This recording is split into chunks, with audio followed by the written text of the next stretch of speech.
That night, my son bolted the door and took the phone, while the pain in my chest tightened like an invisible hand. I wrote help on the glass, tapped 3 beats for Hal. When the rescue lights swept across the wall, I understood. The revenge of the old is to let paperwork speak in place of tears. Do you have the courage to watch the truth through to the end? Morning cold enters the kitchen like a long breath. Moisture still clings to the small pane, thin as an old film of fog that hasn't yet burned off. Arthur stands at the head of the table, his hands slowly folding the coat that has just come home after days in the hospital, the smell of antiseptic still lingering in the weave, clean yet solitary. He smooths the shoulder seam, flips the collar, pauses where the stitching has frayed a little, then sets the coat down beside the chipped coffee thermos. The thermos is blue, its mouth slightly bent, having gone with him through seasons of Sioux. Along its body runs a vertical scratch like a streak of memory. Beside it, a slim ring binder is cinched with a soft rubber band, discharge papers, the prescription folded in half, a small slip noting the medication times in pencil. On the refrigerator door, a monthly calendar is held by a fish-shaped magnet. One square has been marked in pencil.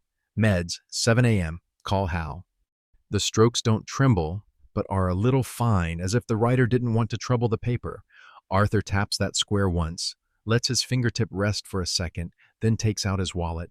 The photo of his ex-wife casts a quiet, gentle gaze. A thin scratch runs along a corner. He places a finger on the photo's edge and takes a slow 4-4 breath, as the doctor instructed. Inhale, hold, exhale, hold. His chest has only just been closed after being opened. The surgical dressing beneath his sweater can be felt with the lightest touch, reminding him to go slowly. The kitchen is lit by the gray light of a winter morning. On the table, a white porcelain bowl with a ring of crazed glaze, a spoon laid across it, frames a small orbit of habit. In a small pot, there remains some chicken soup from last night, fat beads forming rings on the surface, shrinking slightly in the cold. Arthur lights the stove, the flame low and blue, sets the pot on, the metal touching the cast iron grate, releasing a very small sound. No bright spice scents, only the pale smell of celery and the quiet rise of chicken bones, like a hand laid lightly on a shoulder. He pours a little water into the coffee pot to rinse, then brews anew. The grounds fall like a brown shower. The paper filter swells, drawing in the warm aroma. The steady drip slowly fills in the kitchen's silence. Out by the porch, wind through the door crack makes a thin whistle. The house nameplate lightly taps the wall. The riverside town keeps its old rhythm. The first bus of the day passes, its sound half swallowed by mist. The distant water breathes an even breath. He draws the slim binder closer. Arthur tries to snap open the ring clasp. His finger pauses on the medical report with its long string of numbers. Then he folds it back as before. Everything lies neatly. The prescription, the emergency contacts, a slip bearing Hal's hastily written phone number and 2 dots beneath. Not for emphasis, just to remember. He slides the binder into a clear plastic sleeve, pushes it up against the wall, between the coffee pot and the tea tin, a place visible enough without being on display. The soup begins to steam, the surface rippling like the light, breathing of an animal's hide. Arthur turns off the stove, ladles it into the bowl, sets it on a plate so it won't heat the table. He pulls out the chair. The wood exhales a very soft sound. On the tabletop, the faint ring from a coffee cup years ago remains. He sets the soup bowl half a centimeter off that mark, as if paying respect to an old patch of space. From the window, silvery light spills onto the spoon, revealing its fine scratches. He lifts the spoon, blows once, lets his breath touch the surface of the soup, then takes a small sip. Warmth runs down his throat, as calm as a greeting. Just a few steps and his back feels it. Surgery teaches the body a slow language. He leans back in the chair, his hand resting lightly on the table, the smooth cool of the wood passing through his skin. To his left sits the pill bottle, the white shell. The plastic cap gives a soft click. He doesn't take it yet. The hands on the wall clock haven't reached 7. The old clock face, the second hand touching each mark with care, ticks like a sewing needle pricking cloth. In that quiet, Arthur looks around the kitchen as if measuring the borders of a new day. The dish towel hangs on its hook, the fibers stiffened after a hasty wash. In the sink, a glass sits inverted, already dry, its mouth set down on a patch of sun. On the wall near the stove, there's an old scorch, a flame-shaped tongue from meals without conversation. Everything stands still, asking nothing, just waiting for a familiar hand. He sets the spoon down, lifts the bowl, eats in small sips. Each time he sets it back, the bowl fits neatly into the old circle on the tabletop, the invisible fingerprint of many years. Outside on the porch, a sparrow lands on the railing, ruffles its feathers, and leaves a single downy filament rolling across the slit of light. Arthur follows it with his eyes, then draws the coat closer, unconsciously pressing it to his chest, as if gauging how long the antiseptic smell will cling before it's gone. 7 minutes to the hour, he raises his hand to the fridge and checks the penciled square one last time. Med 7 a.m., call Hal. Not a plea, nor a ticket asking permission, just a small marker to keep his balance. When the minute hand touches the number, Arthur twists the cap off the pill bottle, tips a tablet into his palm, and swallows it with the remaining warm water in the kettle. Then he puts away his wallet, slips the photo back into its sleeve, closes the binder, and turns the coffee pot toward his dominant hand. The morning's wishes gather in this kitchen, to remain in his own house, to finish the bowl of soup while it is still warm, and not to have to say "may I" to anyone. Not out of pride, as simple as the first light of day laying itself on the table. He sits a little longer, listening to the house breathe, to the far river, to the clock hands stepping evenly. The warmth of the soup touches his palm enough for a day to begin on a slow 4-4 breath. Cold wind sweeps across the porch, carrying the damp smell of the river and old wood, long left without sun. Arthur opens the door. The hinge makes a thin sound like a needle touching the rim of a cup, then goes quiet. The porch light hangs low, its glass shade dimmed by a film of fine dust. He reaches for the switch. The light comes on, hesitates a beat, then flickers, like someone trying to stand upright while the knees are still soft. He stands still and watches, counting in his head. 1, 2, 3. The yellow glow winks, shortening the distance between on and off, leaving half-finished breaths across the wooden steps. His breath turns to a thin mist in the air. On the cement floor, a few pressed leaf marks lie in fishbone shapes, stuck with dew like pale ink. Arthur brushes one leaf aside. His hand stalls halfway. The area around the incision still reminds him. He carefully backs half a step, flips the switch once more. The light still refuses to settle. He goes inside, takes a pencil from on top of the fridge, tears a slip from the sticky note roll, and writes a neat line. Replace bulb. The handwriting runs across the scrap like a lightly tied string. He sticks the slip to the door frame, right at eye level for going in and out. The kitchen receives him back with the softened smell of coffee. On the table, the slim binder lies beside the coffee pot, like a thing just rescued from another shore. Arthur nudges the chair in neatly, sits up straight, and brings the binder into the light. The clear plastic sleeve, its edges slightly scuffed, holds the binder like a new skin. He opens the clasp, folds the discharge paper once to square the corner, and slides it into the first pocket. The black printed lines and the dates and times lie still beneath the clear surface, unwrinkled. Next comes the prescription, the tablets with names as long as towns where few people stop. He sets a plastic ruler along the edge, smooths it straight, then adds the emergency contacts. The doctor's number, the on-call emergency number, Hal's number copied in black ballpoint with 2 small dashes beneath the digits. Not to emphasize, but to keep them from slipping. Arthur leaves one pocket empty at the back for things that may arrive in the days to come. A receipt, a confirmation slip, a small new chapter in the body's history. He takes the same pencil he used for the note, tests the lead on the inside of the stiff cover with a thin stroke, just enough to know it still writes. Then he adds a blank sheet of unruled paper, cut with old scissors. In the lower corner, he dots a tiny mark in pencil, as if placing a datum for the first page. The wall clock moves past another tick mark. The second hand closes a circle of breath. He lays 2 fingers on the binder's edge, holds them there so warmth spreads through the plastic. From the window, wind makes a branch lightly scrape the corrugated roof, producing a sound short on sleep. Arthur looks toward the toolbox shoved up against the wall on top of it. A fine layer of dust is catching the light. He doesn't touch it. He only measures with his eyes the distances between things: the binder, the coffee pot, the pill bottle, the glass. Distances just enough for each to have its own place, not rubbing against one another and still seeing one another.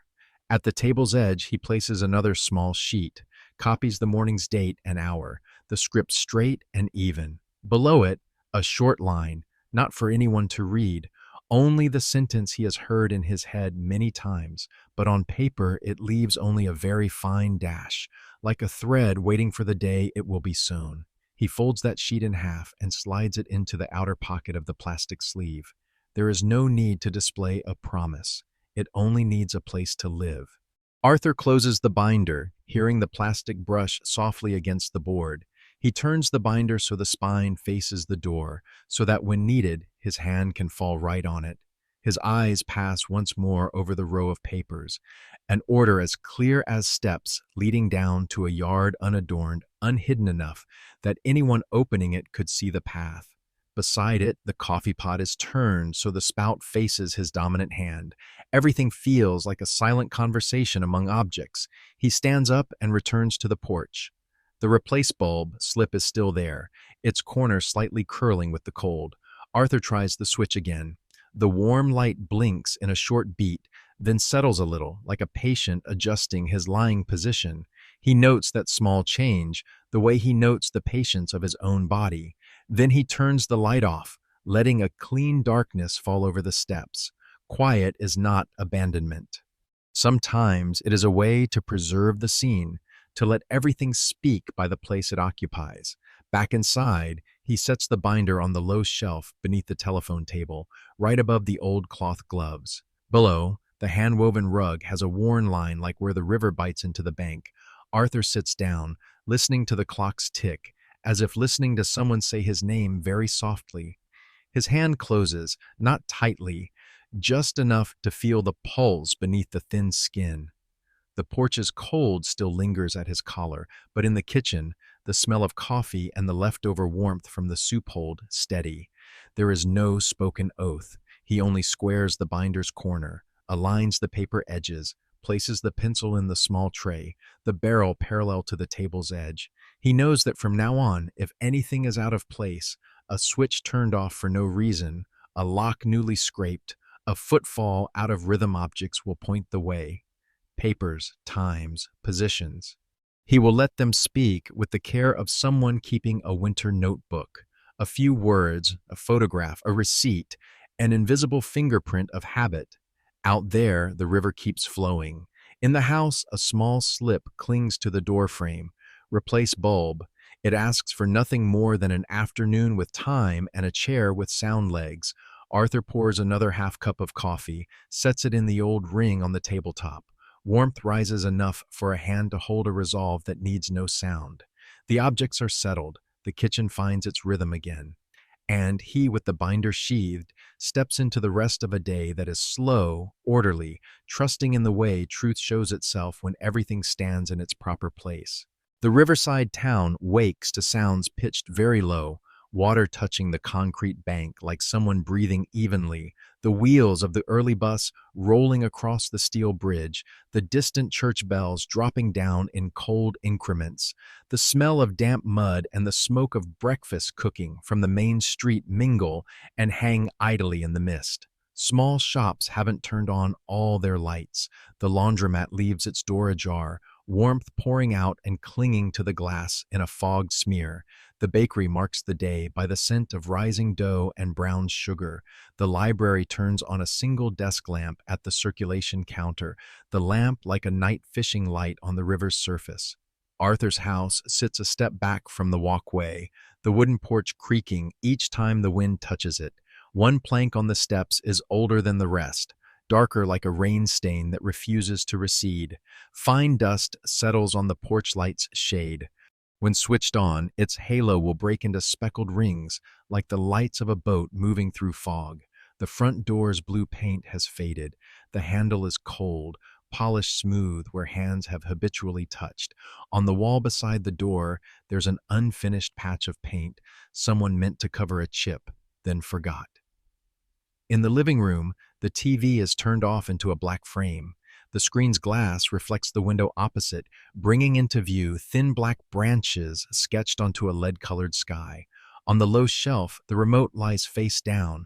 Next to it sits a stack of old magazines, their corners curled, the top cover featuring an article about a bridge being repaired in the ice season. There is no sound from the news, only the heating system giving a soft breath, then stopping, like an old animal turning over in a nest of straw. At the dining table, Evan wears headphones in front of the laptop. The blue light of the screen bounces off a hastily shaved face.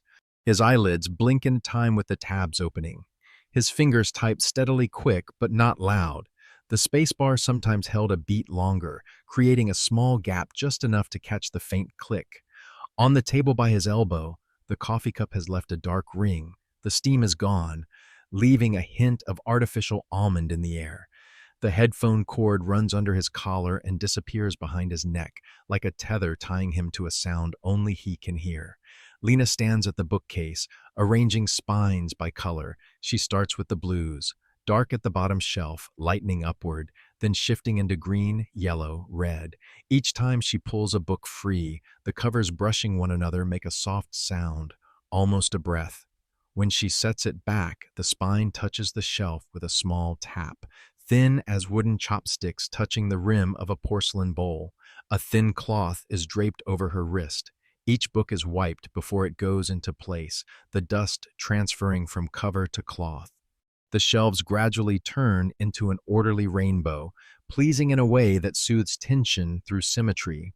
Arthur moves through the room as someone measuring his steps against the house's rhythm. His foot stops at the edge of the rug. He looks at the TV's black frame and sees his own reflection pinched narrow by the black plastic border, slim and straight. On the stand by the window sits a small cactus. The soil on top is dry, cracked into tiny blocks, like a miniature canal network. At the tip of a spine, a droplet of dew that wandered in at the sill glints.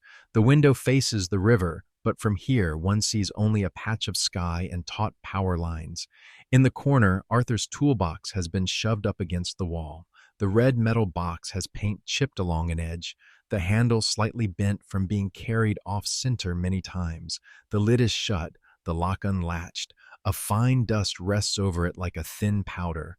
A screwdriver lost among the tools. Black handle. Philip's head juts over the box's rim, lying askew, a small dust streak along the shaft enough to show a finger trail if touched. Arthur stands there for a while, his hands at his sides, his eyes measuring the distance between the box and the wall, as if that distance, too, were something to be remembered. He doesn't brush the dust away. He only shifts his gaze to the small hammer with its wooden handle gone yellow, then turns away. Behind him, the hallway to the porch creaks very softly whenever the wind changes direction. From the kitchen drifts the smell of coffee, half gone cold, like a story left mid-telling. Beside the sink, a glass dish is air-drying. Droplets creep slowly across its surface, leaving pale silver rims. The refrigerator hums once and falls silent. The fish magnet holds the calendar firm, its penciled square marked. Outside, the main street is spare of horns. A mail carrier pedals past, the satchel slung to one shoulder. The tiny bell on the handlebar rings once where a thick sleeve brushes it by accident. Sparrows settle on the neighbor's clothesline. The whole run of line trembles lightly, drawing even ripples against the sky. On the riverbank, a cargo boat moves upstream, leaving a wake spreading to both sides like folds on an old quilt. Back in the living room, Arthur lays a hand on the back of a wooden chair, feeling the fine grain, shinier where it's often been touched. He looks over Evan's shoulder. A series of windows open, lines of text scroll, charts appear, then vanish, all of it like water ruffled by wind tilted and shifting, yet still running one way. Evan doesn't look up. The sound in his headphones keeps him elsewhere. Lena has moved on to the Reds. On one thick volume, a bruised red juts forward, and she nudges the cover's edge to line up with the row. Ordinary movements, each in its proper place, create a kind of quiet order that can sometimes hide the sound of a person going still. Arthur turns toward the toolbox once more, as if to confirm its position for later. The dust on the screwdriver stays undisturbed. He inhales in his habitual 4 short counts, exhales in 4 slightly longer, then lets his hand fall from the chair back.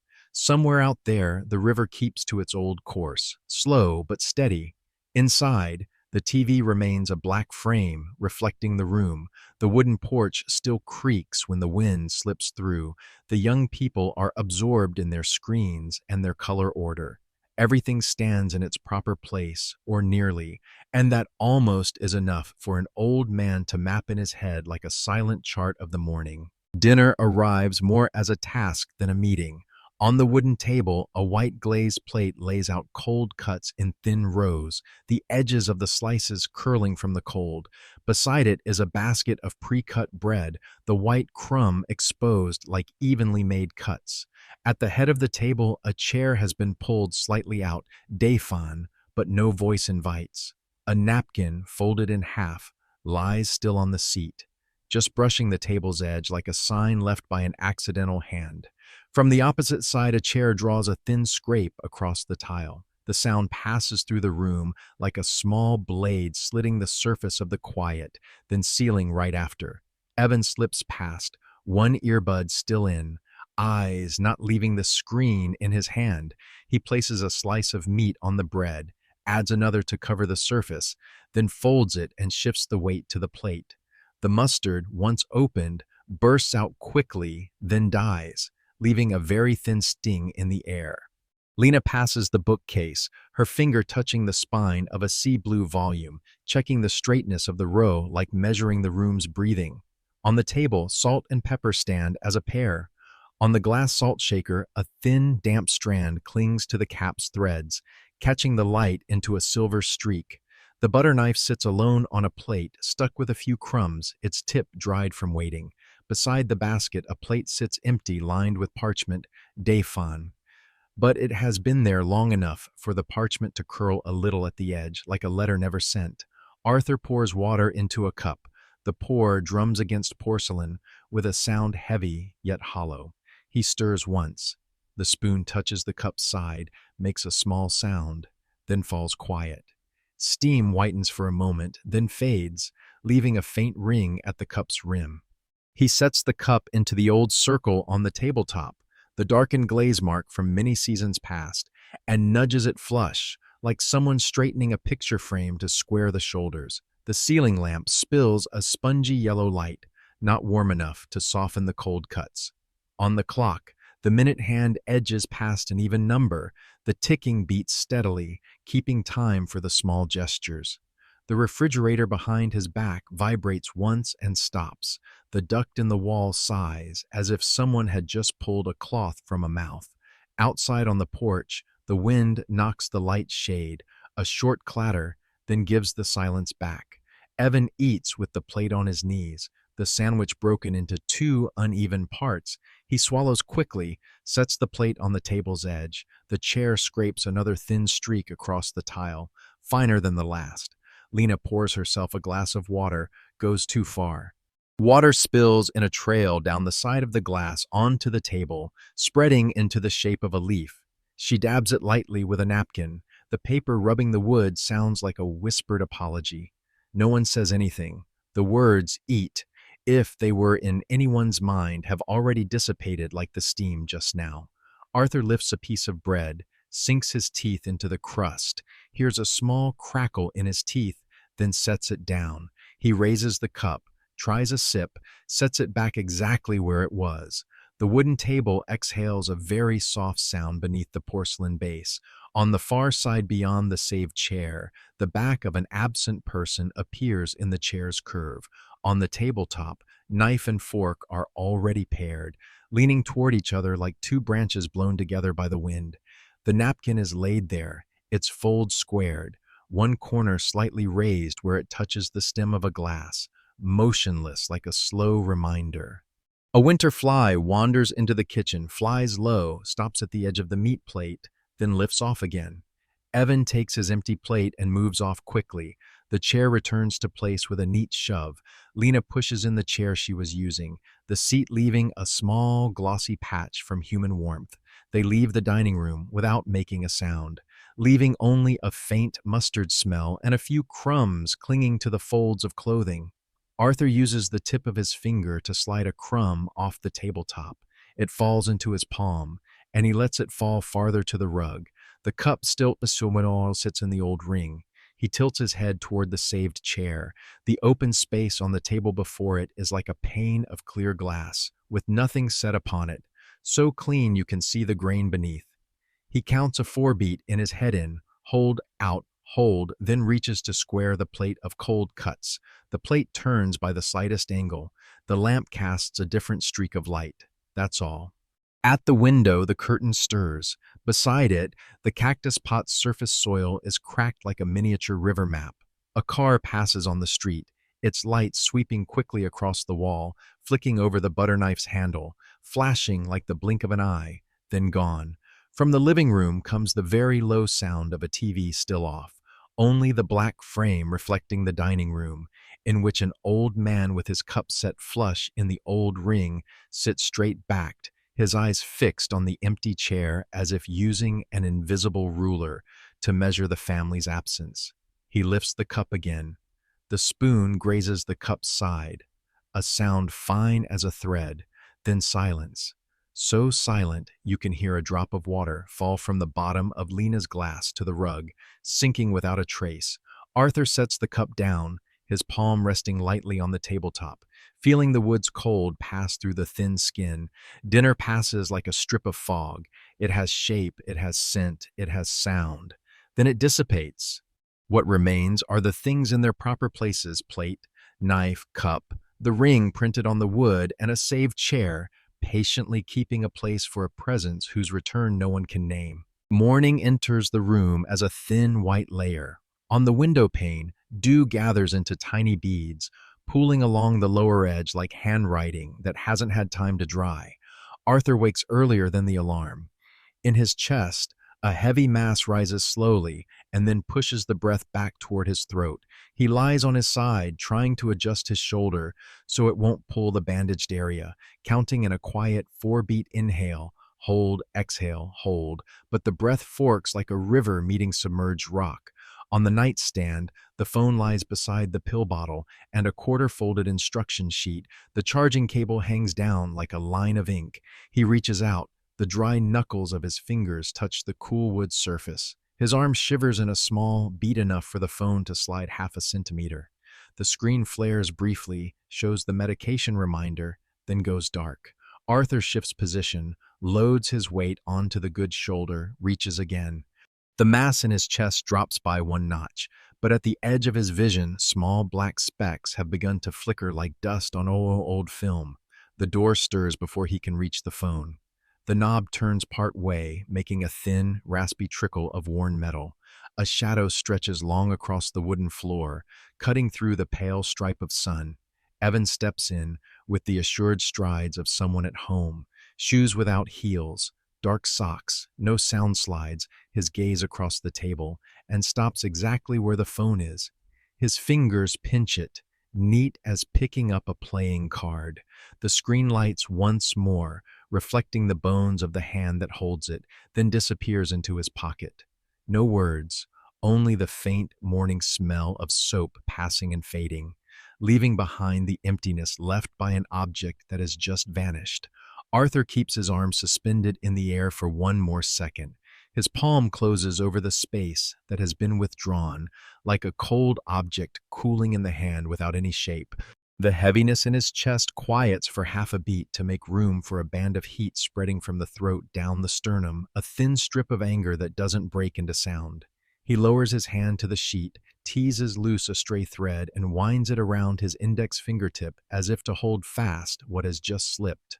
On the wall, the clock's hand is a few ticks short of 7. The next tick sounds slower than usual. Evan turns his back. His shadow passes the bed's edge, brushes the table leg, and lightly shakes the nearby glass. Arthur tilts his head, trying to catch his eye, but that face doesn't look back. The door draws to, the sliver of light from the corridor narrowing like a strand yanked tight. Then, from within the door's body, a very small sound rings. Click. Sharp and final, like a needle tip pushing through thick cloth and vanishing. That sound changes the air's direction. It no longer flows outward but curls in the middle, where the old man is trying to count his breaths. From the kitchen below, the smell of coffee threads upward, thin as a fishing line. On the nightstand, the pill bottle lies still, its cap unpopped. Arthur reaches toward the drawer, looking for the binder, but the binder is in the living room, beside the coffee pot, a hallway and a just-clicked door away. He pushes himself up too quickly. The bandaged wound protests with a short, deep stab. His vision blurs for a moment, as if water were spilling over a bank. He stops, plants his toes into the rug to anchor himself, then lowers his shoulders and listens to the body speaking a language he hasn't yet learned fully. The sunstripe shifts a little on the floor. Arthur slides his hand once more across the tabletop and touches the dust spot where the phone just was. His fingertip traces a faint path through the fine powder, a mark like the map of a thing that had been there. He pulls the drawer open, only to find a few folded bills, a blunt pencil, a bit of rubber band, and a space just big enough for the phone, a space that today feels emptier than on other days. He shuts the drawer gently so the sound of wood won't tangle his heartbeat. The door is quiet. The knob doesn't move. The hallway outside is muffled by old paint that swallows sound. Arthur presses his palm to his sternum and feels his own beat, steady, then quick, then trying for steady again. He turns his head slowly, letting his eyes pass over the room's objects, the folded coat draped over the chair back, the paper clip lying askew on an old magazine, the cloth gloves on the cushioned chair. Everything is in its place. Only the device used to call someone to call Hal, to call medical help, has just been moved. For a brief moment, anger flares like a small flame caught by wind. His shoulders pull tight. His fingers clutch the sheet. The fine cords stand out on the back of his hand. But the weight in his chest reminds him of the trade between explosion and breath. He releases the sheet, counts the 4-4 again, hears the blood draw back from his temples. On the floor, a thread from the blanket's hem has fallen, lying straight like a pencil mark. He picks it up, coils it, and sets it on the nightstand beside the pill bottle and the dust outline of the missing phone. From downstairs, the vent gives one burst and falls silent. On the wall, the clock advances by another notch, pinning time to metal. Arthur fixes the hour with his eyes. A round number pinned to this morning, a small marker to be entered in the binder later. He pulls the blanket up to his chest, leans into the pillows to give his lungs room to open, and keeps his chin still so it won't tremble. In the room, the click still echoes somewhere, thin as the scent of soap lingering in the air. A small sound that draws a boundary between have and have not, between the right to reach and helplessness. He closes his eyes, not to sleep, but so the stabbing pulses can pass unseen. The breath gathers itself, strand by strand, like trees drawing in their branches before a cold wind. Beyond the door, the house keeps its own rhythm. Perhaps the sound of dishes touching the rack, perhaps feet crossing the floor. Inside, a bed, an old man, a pill bottle, and a rectangular emptiness on the nightstand. The morning, like this, has crossed a very small yet clear line with a decisive click, leaving in his chest a silence heavier than air. The room holds its silence like an upturned bowl. Arthur braces his hands on the mattress and slides himself to the edge of the bed. His knees touch the wooden floor, the cool grain seeping through the thin fabric of his trouser legs. He stands too quickly. A quiet slash of pain runs diagonally through his chest, and he has to stop, lightly hold the bed's edge, and wait for the tiny specks like silver dust to stop swimming before his eyes. He walks to the door. His dry hand touches the warm wood, like laying a palm on the back of an animal holding its breath. Arthur knocks 3 times, not hard, not pleading 3, even taps spaced exactly a heartbeat apart. The sound strikes the door and flattens into the hallway, without echo. No answer. Only the heating system somewhere in the house comes on for a moment, wheezing and then cutting out like a long breath snapped in two. Arthur rests his back against the wall beside the door. The cold stripe of paint presses through the sweater. The smell of old lime and dry wood mingles.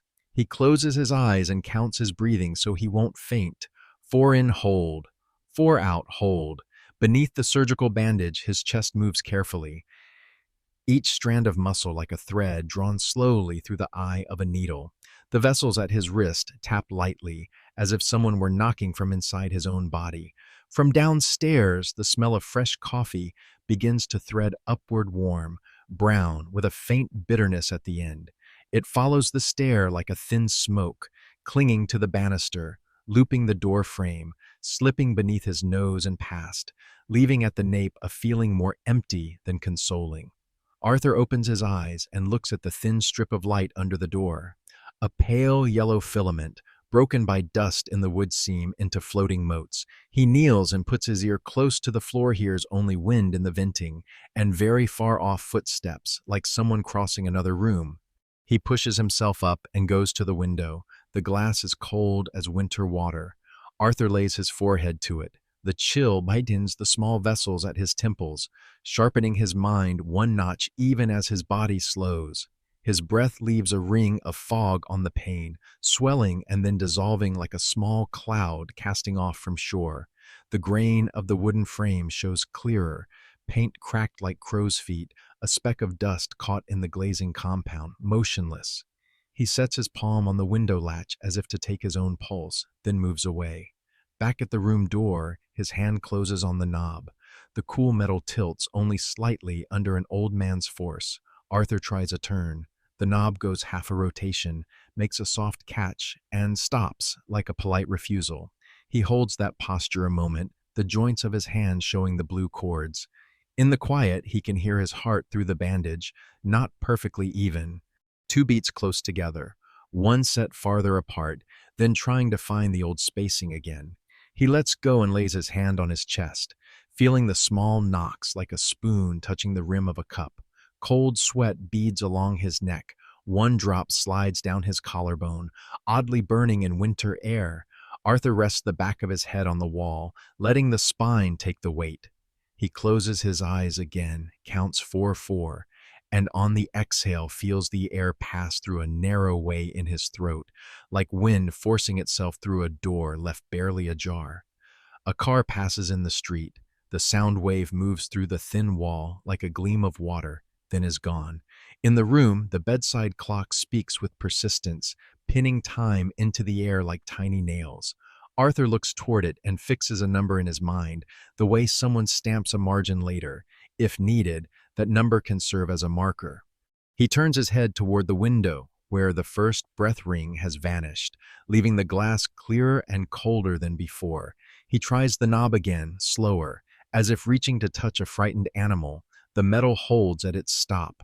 A short line of pain pricks his chest.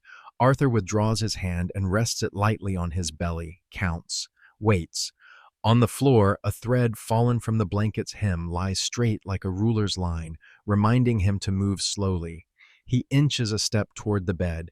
His knees suddenly soften, and he has to grab the dresser edge to stay upright. The coffee smell rises again from the kitchen, stronger this time, as if someone has just poured a fresh pot. It suggests something ordinary that is out of reach now. Arthur sets his forehead against the door, the worn old wood cooling his skin. He listens, refusing his ears the comfort of invention. No one calling, no steps returning, nothing but his heart and the clock working patiently. The 3 knocks from before still leave a resonance in the frame. He doesn't knock again. Everything in the room seems to have stopped exactly where it chose: the chair with the folded coat, the pill bottle beside the instruction sheet, the cup set mouth down on a cloth.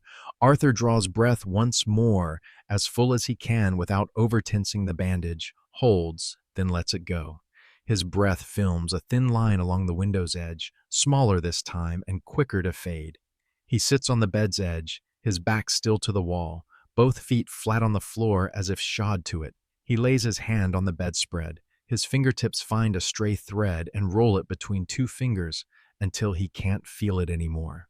The quiet stretches out like an empty road in the early morning. Near to the eye, far to the feet. In that quiet, only one thing keeps his time. The steady heart pattering through the bandage, one small step and another small step, like an old man walking the riverbank, trying to keep his balance on a narrow path. The window faces Hal's yard. The lawn is thin with dew. The blade edges stiff from cold. The morning paper lies in the middle of the concrete walk, a blue tie cinched around it like a ribbon not yet opened. On the neighbor's porch steps, a wooden chair without a cushion, its armrests glossy where elbows are usually set. Arthur stands behind the glass, lets his forehead touch it for a moment, then lifts away. The chill eases the throbbing in his head, but leaves a thin, round ring of fog on the pane. He pulls open the nightstand drawer. Folded papers, a blunt pencil, a bit of rubber band. In the corner, mixed in with old receipts, there's a ballpoint pen cap strayed from its barrel cloudy plastic, a small crack along the edge. Arthur takes the cap, holding it between two fingers like a chalk tip. He goes back to the window. The mist on the glass is thick enough to hold a mark. He writes in block letters, "Help slow, steady, straight strokes, no flourishes." Each stroke cuts a clear path that reveals the outside world, the grass, the concrete walk, Hal's steps. He writes left to right, as usual, then pauses a second, tilting his head to check the reflection. The letters stand out clear enough for the other side to understand, not perfect, just legible. Arthur swipes a small line under the P, like an underline, then steps half a pace back. He presses a fingertip against the wooden frame. 3 beats, not hurried, not shaking spaced evenly, the very rhythm they used when they were young to call to each other when storms came surging up the riverbank. 3 knocks, 1 pause. The sound travels through the wood, thin but sure, slips along the door crack into the hall, works past the old paint and goes out onto the porch like a small fish, finding a channel of water. He listens to the echo fade on his own fingertip. Across the way, Hal's porch opens into a wedge of light. Hal is sitting there, hands cupping a cup, a thin thread of coffee steam rising. He leans back a little, his eyes lowered to the yard. The paper still lies on the walk, untouched.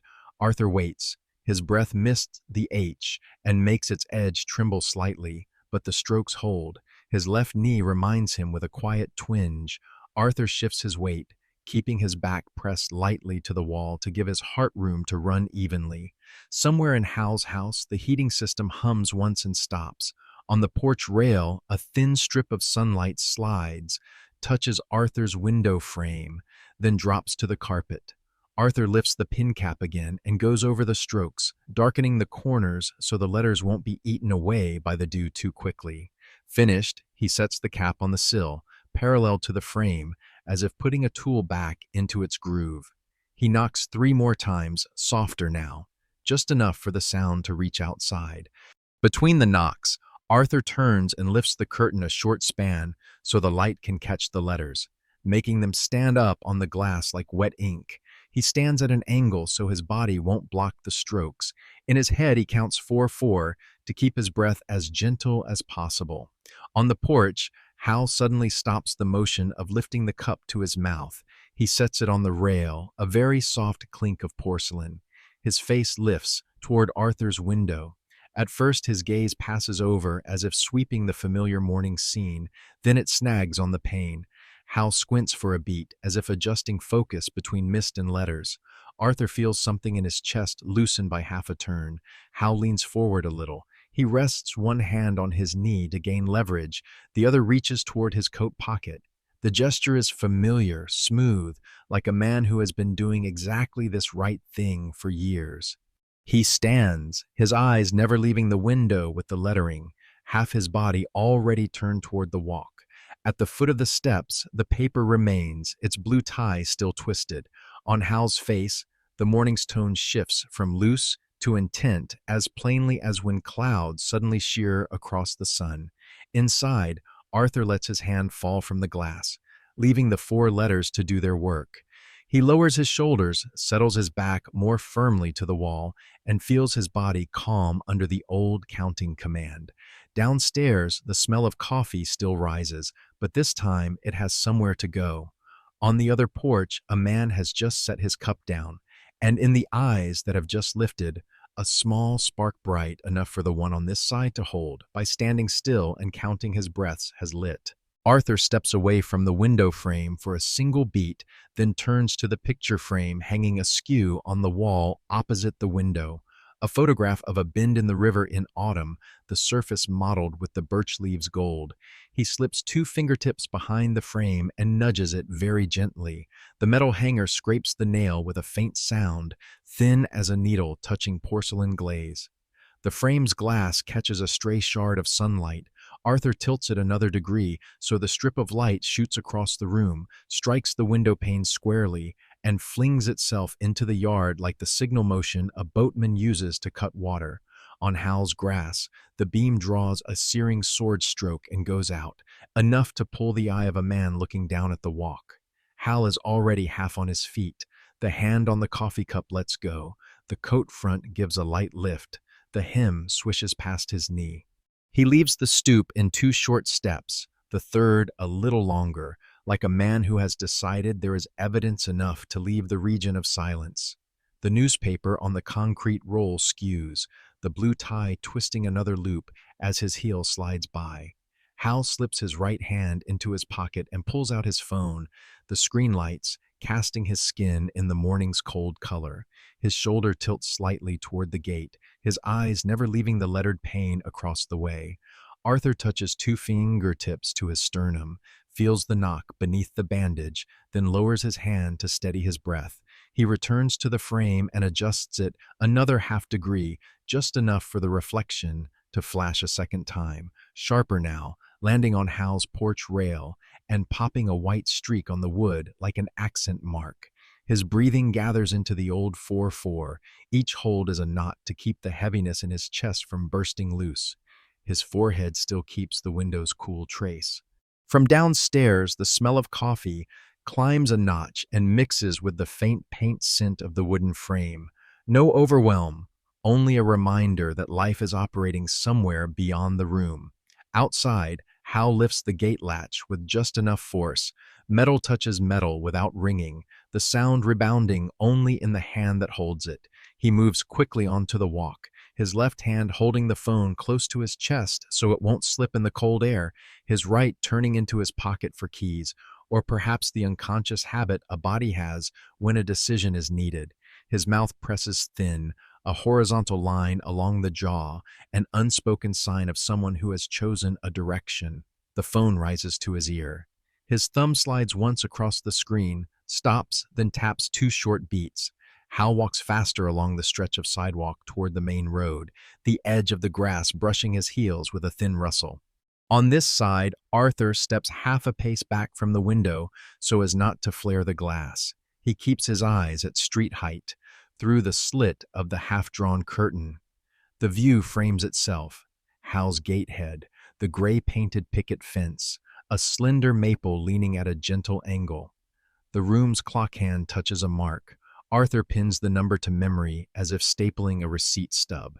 He checks his posture back to the wall, heels on the floor, all 10 toes lightly gripping the thin carpet as if fixing a map from skittering off the table's edge. The stray sun stripe on the glass creeps, but what's there is enough. Arthur eases the frame back toward its old position, leaving no sense of overhandling. The pane tilts the river image back into its proper place in the room. He returns the pin cap to the sill, laying it parallel to the lip. The cold sweat at his neck evaporates, leaving a small burning ring. Arthur lifts the sweater collar a touch, not to hide, only to ease. Traffic is sparse. Tires skimming the thin rim of roadside ice make a sound like sandpaper drawn across apple skin, then gone. Hal has reached the fence corner. He looks right, then left, as if measuring the shortest way to the place where something needs doing. The phone is to his ear. His shoulder hunches just enough to block the wind. A tiny movement, one nod, as if confirming to the person on the other end. His mouth opens for a beat and closes. Whatever words there are, the wind swallows them whole. Arthur closes his eyes for a second, not to look away, but to give his insides a chance to gather. Inhale 4, hold, exhale 4, hold. The room's sounds appear in the gaps, the wall clock climbing over a notch, the heating system's faint tremor in the duct, the bedsheet rubbing along his thigh. He opens his eyes toward the street again. Hal has left the fence behind, his body neat inside the dark coat, his steps no longer tentative. A neighbor's dog gives one short bark and stops, as if to mark the event. The wind shifts and drags a band of river smell across the house. On the pane, the 4 letters in the window square have blurred at the edges, but remain legible. Dew beads around the strokes contract into pellets and roll slowly down the sill. Arthur touches one with a fingertip, leaving a wet mark on the skin like a private proof that this morning has passed through the room by an uncommon route. Hal crosses the edge of the lawn and steps into the street, his hand not leaving the phone. Outwardly, he walks like a man going to collect a parcel, but the speed in his heels is the speed of someone headed where someone is needed. At a bend, Hal lifts his free hand to eye level, not to wave, but to shade his sight for distance. His head tilts, his ear presses closer to the phone. His thumb taps once more, perhaps confirming an address, perhaps speaking the street's name. Arthur adjusts his breath when he feels the beat beneath the bandage jump a notch. He hugs the quiet the way one hugs a cloth pillow, sets it at the sternum to give the lungs room. He doesn't take his eyes off the road, yet at the same time he sees, in the quarter of his lower vision, the things that keep him anchored in the room, the coat folded on the chair back, the pill bottle standing beside the quarter-folded instruction sheet, the glass set mouth down on a cloth, ordinary objects like the small piers of a little bridge laid across a dangerous moment. Outside, Hal pivots. He returns toward his gate, phone still in hand, the actions ongoing. On the steps, the coffee cup still trails a thin steam plume tilting in the wind. Hal doesn't reach for it, leaving it as a marker that this morning something matters more than the warmth of habit. He pushes the gate, goes in, and shuts it neatly without locking sign of a man intending to leave again in a moment. Arthur leans deeper into the wall, the paint's cool passing through the sweater and pinning a gentle stripe along his back. He checks the count with the tip of his tongue. 4, hold like walking barefoot across a wooden bridge, peaceful, yet longer than expected. At the far end of his view, the road remains open. His arms hang loose at his sides, the palm faintly imprinted with the moisture of the dew he touched. His gaze doesn't leave the street, but in the bed of his eye there is already a thin line of light, like that reflection just now, only inside enough to keep him standing for many more beats, until the movement out there returns, touches the house, and steers the morning in another direction. The first footstep touches the wooden stair like a raindrop striking a string. Then the second, a slow, even rhythm, not someone in a hurry, but someone measuring each step so it won't sound loud calculating. The old staircase takes that weight, giving a thin groan at each tread edge, drawing a fine line through the hallway and settling before Arthur's door like a taut thread. He stands close to the wall, chest brushing the surgical tape, his breath shifting to a lower gear so it won't tug the scar. One hand rises to retie the hospital gown strap that has slipped off his shoulder, the fabric rasping on dry skin with a very small whisper. Under his fingers, the knot is snug enough to keep the gown from going askew. He pauses, presses his back flat to the wall's cold paint. The chill passes through the sweater and calms the small hot prickle points like indicator lights on a control panel. Outside, the stair rail gives a very soft thunk. Someone has changed hands. The steps stop somewhere in the middle, as if a person were measuring distance. From the landing to his door, how many treads? From there to the knob, how many beats? From knob to latch, how long? Then on again, slow, even, still calculating. A loose screw under the third tread from the top clicks a thin tack. Arthur notes it, filing it into the house's silent map. He tilts his head, bringing his ear closer to the wood. No speaking, only the sound of cloth brushing a doorframe in the hall, and a young person's breath short, controlled, as if trying not to leak out. Arthur counts. 4 in, 4 hold, 4 out, 4 hold. Each round ties a small knot in the cord of fear that wants to fly apart. The smell of fresh coffee from downstairs still wicks upward along a vague path, mixing with old paint and dry wood into something almost neutral, neither saving nor threatening. The sound of the doorknob comes unexpectedly, the metal against someone's palm, a very brief rasp. Arthur moves his hand from his sternum to the door's face and feels the faint vibration of the wood as the knob turns half a circle.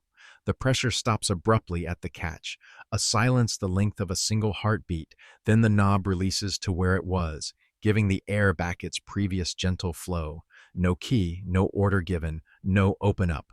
At his feet, the floor makes a small sound because his calves have been held tight too long. Inside the thin socks, Arthur spreads his toes, feeling for purchase in the carpet. A meaningless gesture, but enough to remind him there is still something he controls. He adjusts his back's angle so his shoulder blades settle into the wall's little hollow, the body steadier for it. On the wall, the clock ticks one more notch. The tick pins itself like a tiny tack holding a sheet to a wooden board. Beyond the door, the other person remains. Perhaps a hand is resting lightly on the knob, weighing. Perhaps eyes are fixed on the slit of light at the threshold, gauging movement inside. Arthur cannot see, but he can hear. A short, checked gasp, a light shift of weight onto the ball of the foot that makes the stair sound slightly different. Another halftone. He pulls his collar up to cover the skin raised with cold, and in his mind sets a new marker for the binder. Knob turns stop quiet. The pause stretches like a clothesline in winter, not fluttering, only taut. Somewhere very near the door, a fingernail touches the wood, leaving a thin, hard-to-place sound.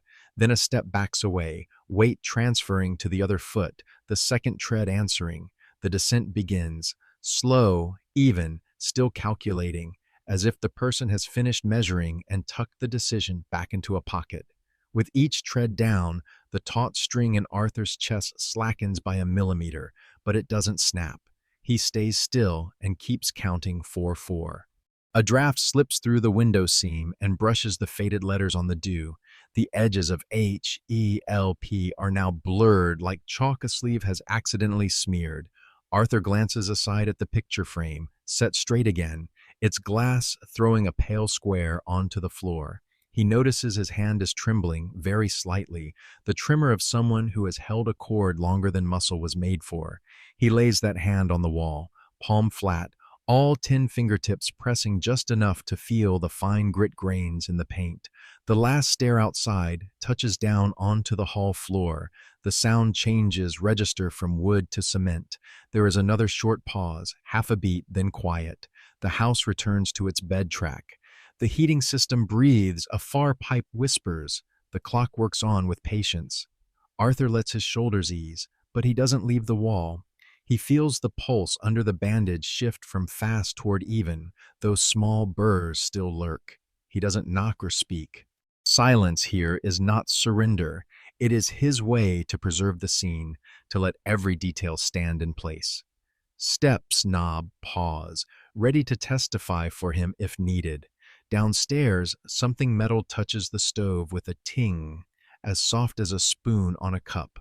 Arthur lifts his gaze toward the window, where the road outside still lies framed, as open as a sentence without a period. He counts another round of 4-4, smooths the gown tie once more, a small gesture enough for the body to understand.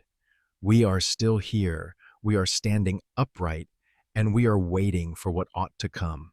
From afar, the siren turns into the row of houses like a red-blue needle stitching through the morning mist. The flashing lights strike window panes, slide across the walls into long streaks, then go dark. At the mouth of the lane, Hal stands upright, one arm raised to wave, the other hand resting lightly on his chest as if pressing his own rhythm to keep from rushing. The gate is left ajar, the vines trembling slightly in the cold wind. In the room, Arthur hears the engine drop its revs. The house changes tempo. From the stairs, the earlier footsteps withdraw into short pockets of quiet, as if someone were clearing the way. The room's doorknob suddenly warms with the presence of the person outside. Then a professional voice, not loud, goes straight to the latch. The lock gives a click, returning to place. The door yields just as the cold air slips in, bringing with it the smells of clean rubber, new nylon, and a trace of antiseptic, the sense of people used to touching emergencies without making noise. Two paramedics come into the room like two needles, quick, tidy, each to their part. One kneels at Arthur's eye level, the small chest light casting a round patch on the floor. A gloved hand supports his wrist. The index finger finds the pulse, the thumb set opposite as if stopping a rolling pebble. The pulse oximeter clips onto his fingertip, a tiny dark clip with a light inside that flickers softly. The monitor throws climbing points of light, a small, steady beep. The other opens a soft bag. The blood pressure cuff wraps Arthur's upper arm. The fabric gives a rustle. The pump inflates and then sighs out a thin stream, the pressure drawing down like an umbrella collapsing just as intended. Arthur tries to keep the 4-4 breath. He watches the motions familiar from documentaries, but now very near.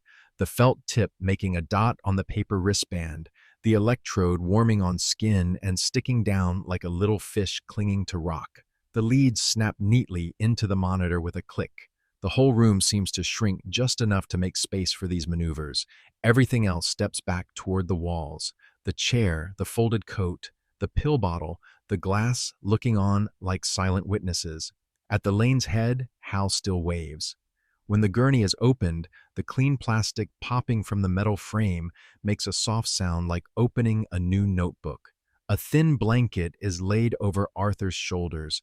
The scent of fresh wash unfolds and meets the antiseptic into a cold but calming smell.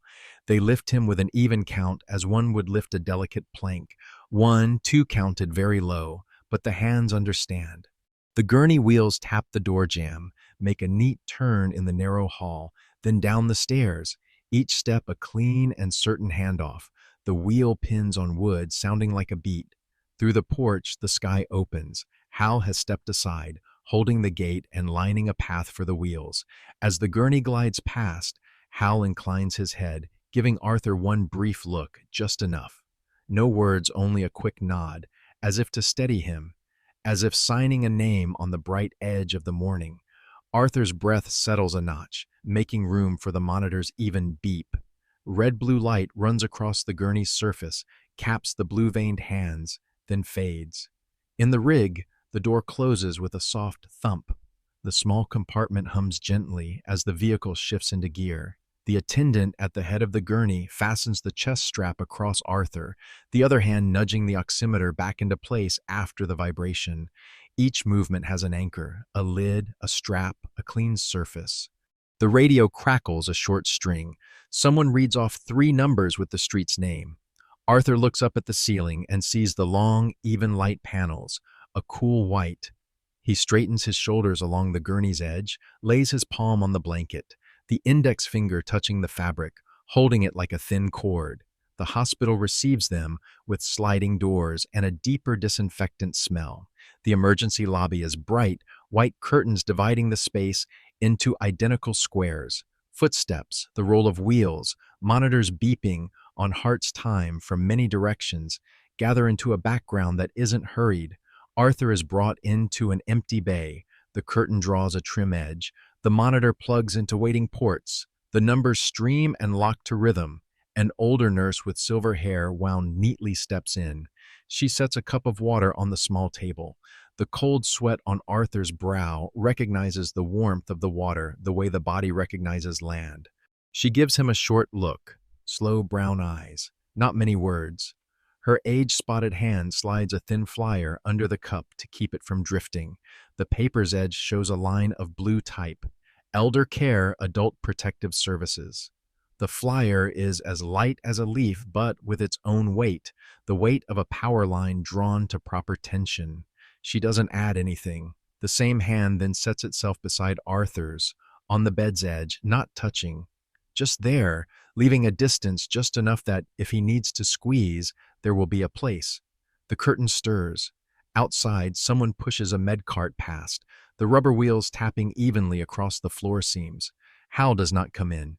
He stands in the distant hallway, a blurred silhouette behind the curtain, like a silent punctuation mark.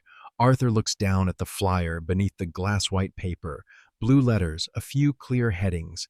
Suddenly, he feels the binder at home, open in his mind, a pocket ready.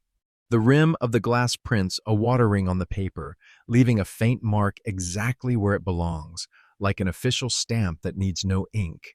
The nurse smooths the blanket over Arthur's chest, pressing the edge flat so it won't rub the bandage. Her hand stays there, set alongside, as if holding the frame steady while the picture within still trembles. The monitor's beep comes even again short and then long, and his chest chooses a gentler cadence to follow. The ceiling lights do not flinch. In the room, no one asks the kind of questions that make a person feel small. There is only warm water, a flyer set in its proper place beneath a glass, and a hand within reach. Arthur closes his eyes for a moment, not to sleep, to let everything find its position. When he opens them, the paper's water ring has dried, a little brighter. Outside the curtain, the line of Hal's steps moves from light into shadow and back again, circling past. The morning, in its own way, has found a short exit clean, quiet, and in that exit there is already a place for the evidence to lie still, waiting to be brought home. At the bed's edge, the old hand remains beside his, like an answer that needs no words. Late in the afternoon, Arthur returns into a kind of structured silence. The door opens on the smells of dry wood and powdery dust, along with a thin trace of antiseptic still clinging to the sleeve of his coat. He sets down his keys, hangs the coat over the chair back, and takes a breath as if sliding a heavy door into its groove. The kitchen is as he left it. A cup turned mouth down on the towel to dry. The coffee pot's spout turned toward his dominant hand. The refrigerator calendar with its penciled square unchanged. On the table, the binder waits like a spine not yet fitted with muscle. He pulls out a chair and sets the binder in the pool of light from the window. The clear nylon sleeve gives a brief rustle as it opens. From the hospital envelope, Arthur takes several papers. The discharge sheet, the medication schedule, condensed printouts of the monitor readings. He files them in the first pocket. The three rings snap with a just audible click, as if marking an official chapter. In the top left corner of each sheet, he dots a small pencil mark, noting the date and time, the round number he pinned to memory on the bed that morning, so that when he flips back later, his eye will land at once on the edge of time. He steps onto the porch for a short circuit. The lock on the bedroom door has left around the keyhole tiny scratches like a sawtooth. Arthur lays his palm to the frame to steady the wood, then raises the camera, the lens quiet as a fish's eye, and shoots close, far, and obliquely at the angles a practiced hand would use. The afternoon light catches on the chipped edge of metal, enough for the photo to speak to what is usually overlooked. On the steps, he bends close and shoots the faint footprint pressed into fine dust on the third tread from the top, the tread with the thin tack of a loose screw he had noted. Each photograph is slipped into a single sleeve, a sliver of paper clipped above it with pencil notes. Lock scored rim, step 3 skewed dust mark, 7 a.m. rhythm off.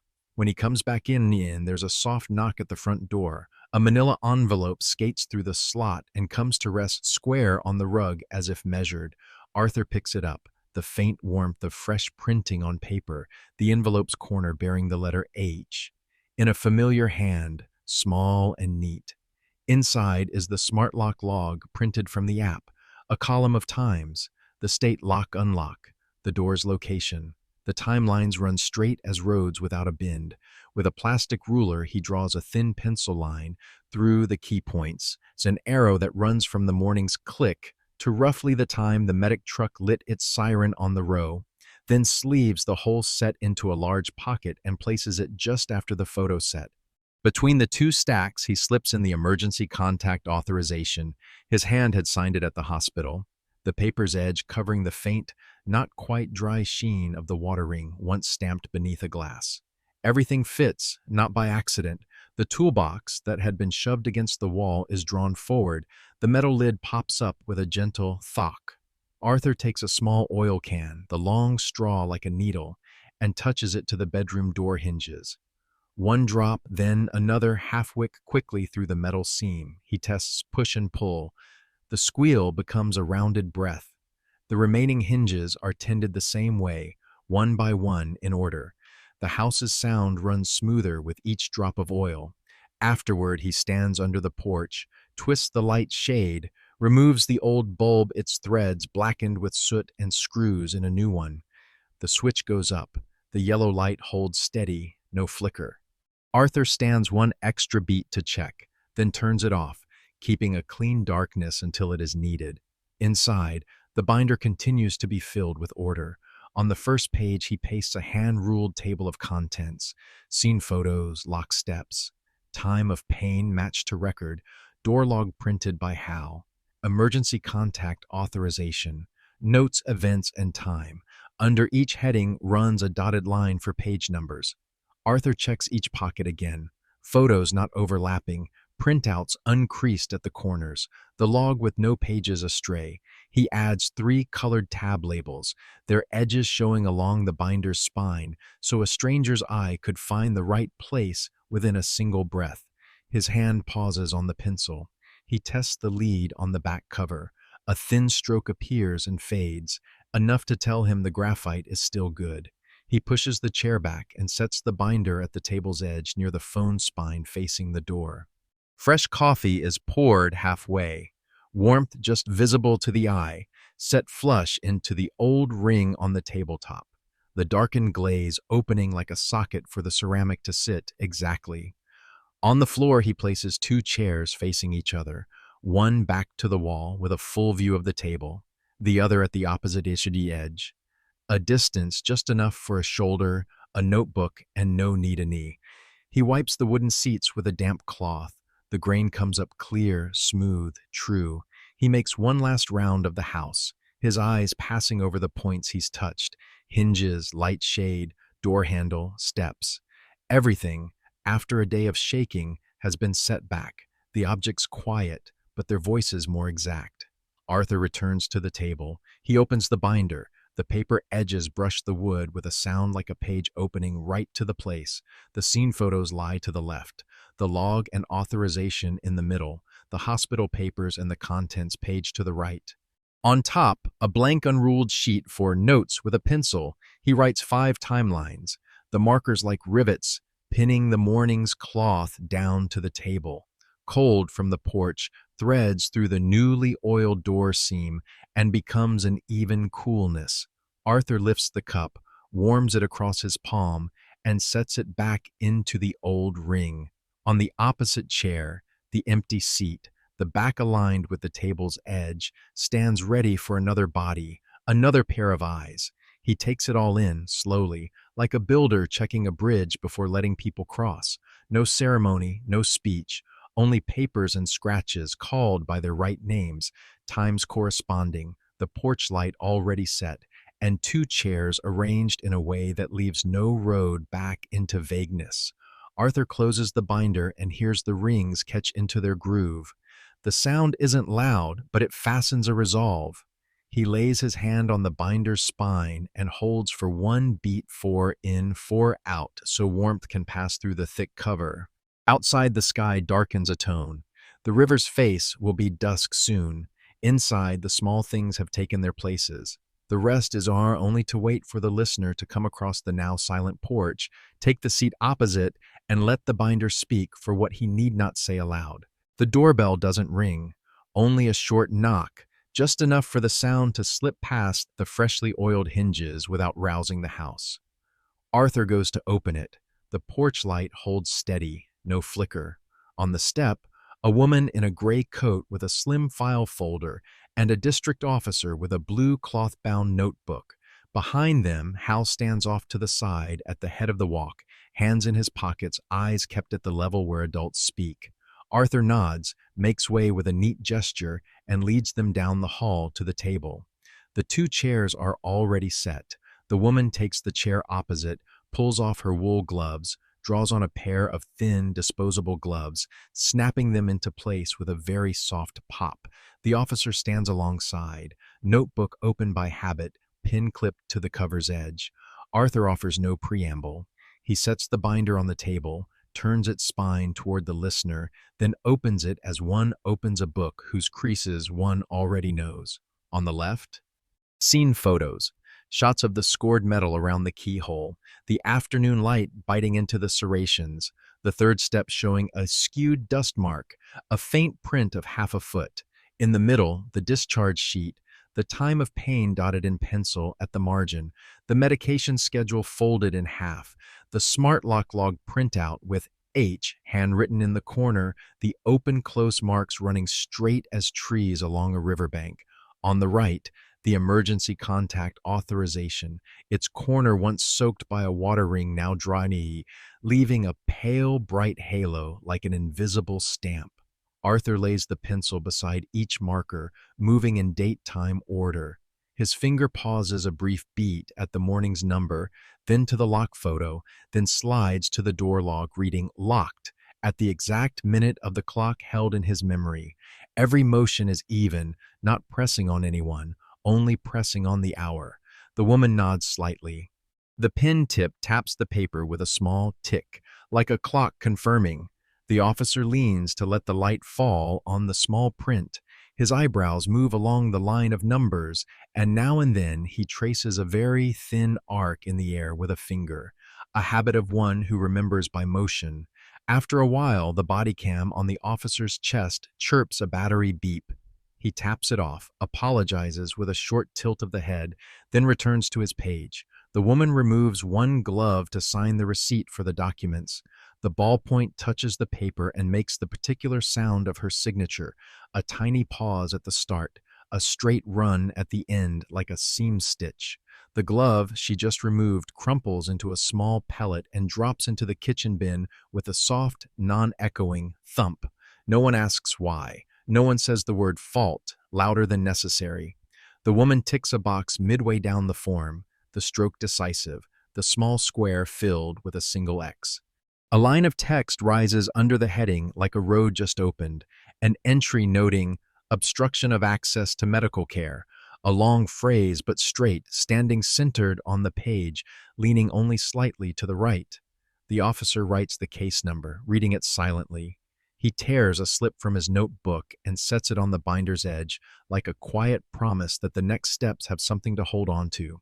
Hal does not come in. He stands on the porch, near enough to hear pen on paper, far enough not to become a shadow in the room. When the woman looks up to ask with her eyes, Arthur nods, confirming that Hal was the first caller.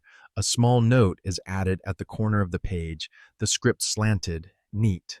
The coffee on the table is just warm enough to give off a thin thread of steam. Arthur nudges the cup toward the woman, not insisting. The gloved hand retreats, but her eyes soften a degree, as one who receives a gift without yet drinking it. In the living room doorway, Evan leans a shoulder to the wood. One earbud is off, fallen to his neck. The blue from his phone screen flickers along the rim of the water glass on the side table. Evan looks at the binder. His gaze slides over the scratch photos and lingers longer on the log line with the time. His throat works once, his lips part, then close. The hand holding the phone shifts as if to put it away, then leaves it as it is. Every movement he makes is small and arrested mid-course, like letters struck through as soon as they're written. Arthur doesn't turn his head that way. He keeps his eyes on the binder, the pencil, the dots already placed. He flips to the notes. Page 5 handwritten timelines, the spaces between lines wide enough for someone else to step into. The woman reads, her gloved finger touches the edge of each line, stopping at the click that morning. The officer, softly, asks a positional detail. Arthur produces the stare photo and indicates with the pencil tip. The officer writes, caps his pen, and sets his name badge down plainly, a small gesture saying that every word here goes on to the record. Outside on the porch, the wind shifts. The light shade taps the metal hook once and goes still. The woman peels off the other glove, folds it neatly, and slips it into a pouch marked with the medical waste symbol. She signs one more line, hands over a thin card with raised lettering, and sets it neatly on the binder's edge beside the contents page. The officer writes the case number at the top corner of the card in blue ink, his strokes even. The pen makes a final small click. All the sounds gather into a frame, Pen, paper, glove, bin. The itinerary of justice moving on light feet. Evan is still there. His shadow on the wall is like an open angle bracket holding the space between himself and the table. His eyes drop to the report and touch the line of text, then jerk back as if to cold water. He shifts a shoulder as if about to lift a sentence out of his throat, but that sentence cannot find a place between the open binder and the just signed pen. Hal tilts his head slightly on the porch, the very small nod of a man who has done the right thing at the right time. The woman folds her file. The officer closes his notebook and clips the pen back where it was. They stand. The chairs give a small sliding sound, leaving two warm tracks on the rug. Before leaving, she sets her bare hand on the table's edge for a heartbeat, a wordless salute. Arthur nods in return, his hand resting on the binder's spine as one would lay it on an old friend's shoulder. The binder closes. The rings catch in their groove, a small, decisive click. On the table, the business card lies next to the cold coffee cup, and the notebook slip with the case number sits like a pin holding down the part already established. The door closes. Footsteps recede along the walk. The porch light still holds steady, unshaken. Evan eases away from the doorway, but doesn't step in or out. His hand touches the wood trim, his thumb running a short path back and forth and leaving it unfinished. Arthur slowly files the newly signed papers into their proper sleeve. In the last slot of the contents page, he adds a pencil line. Report open, investigation file. The letters are straight, steady. He returns the binder to its place on the table and turns the coffee cup's mouth toward the opposite chair, even if now the warmth is only an idea. No words of accusation need be raised. The small objects have taken their places and speak the rest. Photos, times, logs, signatures, the sound of a glove crumpling into a bin. In the doorway, the young man presses his lips once more, then lets his shoulders drop. The house resumes its ordinary tempo. The heating breathes. The clock knocks. The wind passes the porch light. On the table, the binder has thickened by one notch, and the quiet now is not empty. It has the weight of a line just given its right name. Evening drops in as a thin gold layer circling the eaves, like someone laying a light cloth over a day that's grown tired. Wind comes up from the river at an amble, no smoke on it, only a little damp soaking into the wood. The porch light clicks on at its familiar notch, steady, no flicker. The yellow spills onto the steps, which have stopped creaking since the oiling, raising the wood grain like the rested folds of old hands. Arthur stands at the threshold for a beat, looking into that steady halo as if measuring the temperature of calm with his eyes, then closes the door and lets the lock's gentle sound find its groove. In the kitchen, a few drops of water linger from noon in the sink. He lifts the cup and runs warm water through the porcelain. The flow is soft, taps the sink's lip once, then thins away. The sponge makes a single pass around the cup's rim, missing neither the narrow groove right under the glaze nor anything else. He rinses again, sets the cup on a cloth to drain, then takes a dry towel and, reluctantly, draws off the last drop at the bottom like smoothing down a stray hair. The cup goes back to its place, set flush into the old ring on the tabletop, the darkened glaze of seasons past, with the handle turned just slightly to the dominant hand direction. That flush fit isn't rigid habit, it's a way to give the day that just passed a place to lie still without casting a shadow. The binder sits nearby, its spine facing out like a person sitting up straight. Arthur smooths the edge of the new clear plastic, hears its dry rustle and the clean plastic smell overtaking the fading antiseptic. Beneath the plastic skin, the papers keep their quiet order. Lock photos, the pain time marked, the door log with Hal's H in hand, the authorization sheet. He folds a small slip and writes in pencil. Evening, porch light steady, then tucks it into the notes pocket. Not to tell anyone, just to discreetly stick another label onto the day's spine. He puts on a light coat, tucks the binder under his arm, locks the door. The porch no longer squeals. The brick path to the street holds a bit of warmth from late sun, soft underfoot. The walk down to the library passes a line of thin maples, dry leaves caught at the fence base like late postcards. The river to the left is the color of pale tin. A freight boat slides slowly without throwing big wakes. Everything just enough to pass by without needing to stop and see oneself. The library glows with yellow, as if someone had turned on a bedside lamp in an old room. The glass door slides with a thin ting. The circulation desk is tidy, the pin jar standing straight, the stapler set at a pleasing angle by long habit. May is there, hair in a low bun, glasses hung on a fine cord like a low note. She sees the binder under Arthur's arm, her look receiving it, no need for elaborate greetings. Arthur sets the binder on the counter. May takes a clear plastic cover from a drawer, opens the split edges, slides each corner of the binder in, and smooths the sealing strip flat. The sound of plastic brushing the counter is like oil paper wrapping old books. No heaviness, but the weight of care. May's age-spotted hand goes along all four sides, pushing air out with small, meticulous motions. At the lower left corner, she adds a transparent label, leaving space for a file name if one day a name is needed. The binder passes beneath her eyes like a well-borrowed book being given a new cover so the pages inside won't yellow. She returns it with a nod, as if among people who work in quiet there is a language parallel to speech. Arthur takes it, feeling the firmer heft of the plastic jacket, hearing in his palm the sound of, "Now it's in place." Beside the counter, the Reading to Seniors donation box sits on a low shelf, its lid neatly slit. He draws a thin envelope from his coat pocket, no name on it. A finger presses along the seam to seal it, then he lets it drop in. The contact makes a gentle sound. Not heavy enough to boast, not light enough to be forgotten. A mild thuck. Inside are a few other envelopes, next to a single dollar someone has folded into a boat.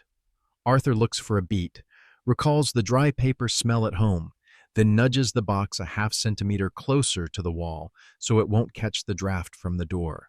He turns through the children's section, the wall corner taped with crayon drawings, sea blue beside lemon yellow, a rocking chair at rest. On the shelf, an old Sindak lies sideways on the middle tier, its spine frayed. Arthur straightens the row without thinking and smiles, not a clear smile, just a slight loosening at the corner of his mouth that fades, then goes back to the desk. May lifts her arm as if to ask if there's anything else, then merely touches the edge of the newly jacketed binder, a road blessing for the papers. When he leaves the library, the light has pulled back further. The street lamps come on, their halos fixed on the sidewalk. Arthur holds the binder close to his side, feeling the plastic keep the warmth of his hand. Wind from the river goes straight down the narrow streets, carrying the metal ring of the town hall flagpole. Turning back toward home, he sees his porch come into view, a steady yellow pane in a band of gray, and for a small moment, his shoulders lower, as if he'd just set down a load of the right weight. The door opens with a breath instead of a squeal. Arthur hangs his coat, sets the binder on the table, and sweeps his eyes once around. The opposite chair still square, the cup in its old ring, the fridge calendar quiet. He pours half a cup of warm water and sets it by the binder without drinking, just to let that small warmth rise and curl around the clear plastic edge like a soft whisper. Outside, the porch light holds steady. Inside, the objects keep to their places.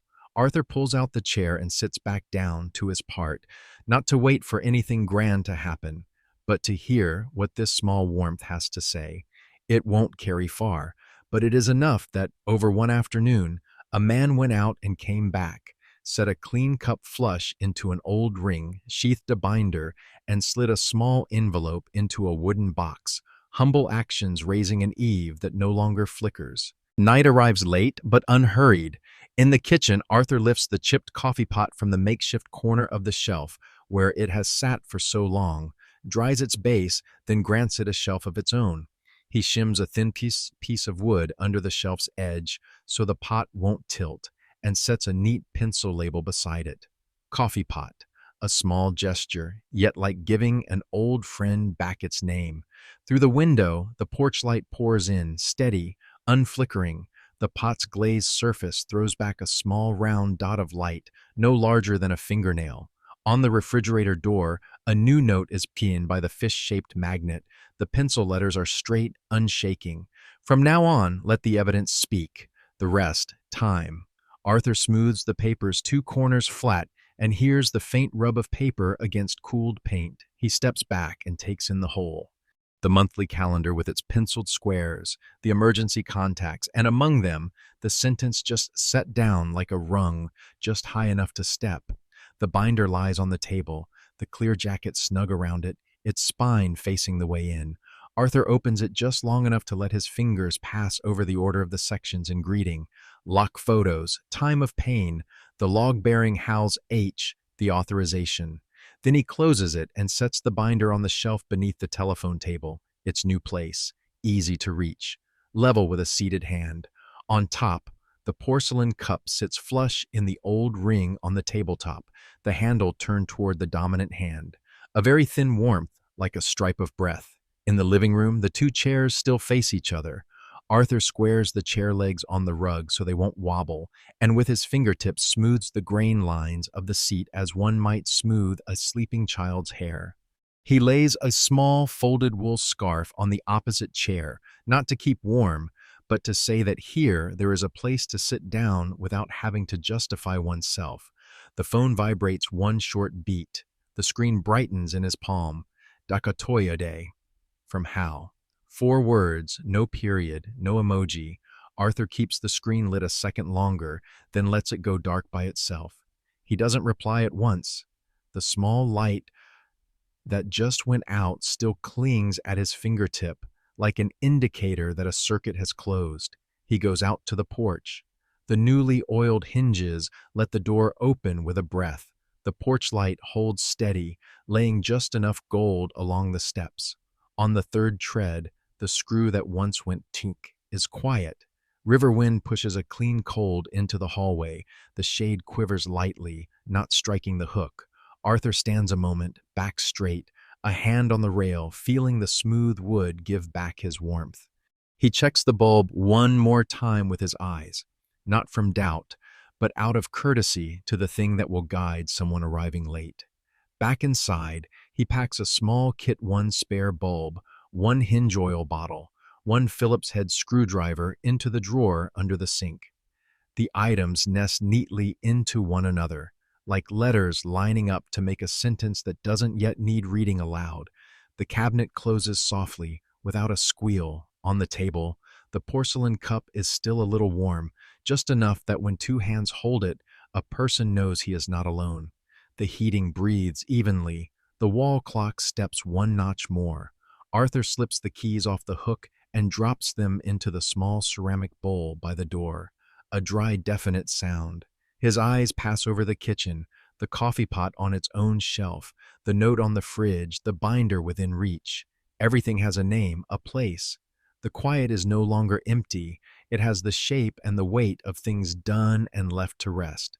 He sits in his chair, pours a little more warm water, and sets the cup flush into the old ring. Across from him, the other chair is empty, the wool scarf folded flat, the back's shadow falling on the rugs like an open parenthesis. Arthur doesn't close it. He leaves it as is, leaving a space for what may come slowly, by a knock at the door, by a breath of remorse, or simply by a shoulder willing to sit and be quiet. The phone blinks silently on the table, then lies still. The porch light still does not flicker. Arthur reaches for the pencil and adds a small stroke to the notes page. Dakotoi Odi Hal. The stroke is as light as someone knocking with the back of a hand. He closes the notebook, turns off the gas that was holding a small flame, and pauses at the kitchen threshold, looking out at the porch one last time. Night does not grow thicker, only even. In this house, a coffee pot has its own shelf. A sheet of paper has a place among the notes, a binder has a clear jacket, and a seat is reserved for the one who knows how to listen. The rest, as the line pinned to the fridge has it, is the work of time. And tonight, time begins with a steady dot of yellow light, 4 spare words in the palm of a hand, and a kitchen that has found its own breathing again. In the end, there is no verdict read aloud, only the steady yellow light on the porch, the cup set flush into the old ring on the tabletop, and the binder thicker by one notch because of a new receipt. Revenge here, if it needs a name, is how a grown man returns everything to its proper place. Money to where money belongs, boundaries to where boundaries belong, silence to the place proper to silence. The rest he entrusts to time. If one day you choose to let the evidence speak in place of anger, what will you set back in its proper place first? A light bulb, a hinge, or a very soft enough? Tell in the comments of one small thing you set back to protect yourself, or a boundary you once laid down without anyone having to apologize. Who knows, maybe the yellow light outside someone's porch will hold steady for one more night thanks to your quiet story.